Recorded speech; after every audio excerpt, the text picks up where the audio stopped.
बानी PTI और शाह महमूद कुरैशी के कागजात नामजदगी मुस्तरद। आजम स्वाति, हम्माद अजहर और अली मोहम्मद खान को भी इलेक्शन लड़ने की इजाजत न मिल सकी।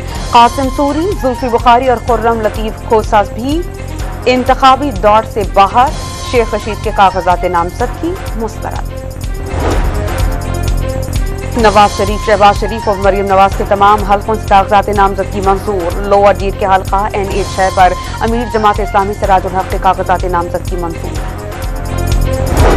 इस्लामाबाद में आसिफ अली जरदारी से ANP पेशावर सिटी मेट्रोपॉलिटन के सदर आबिदुल्ला यूसुफजई की मुलाकात।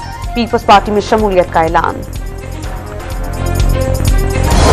पंजाब के तालीमी इदारों में मौसमी सदमा की तातीलात में इजाफा कर दिया गया। 9 जनवरी तक छुट्टियां होंगी।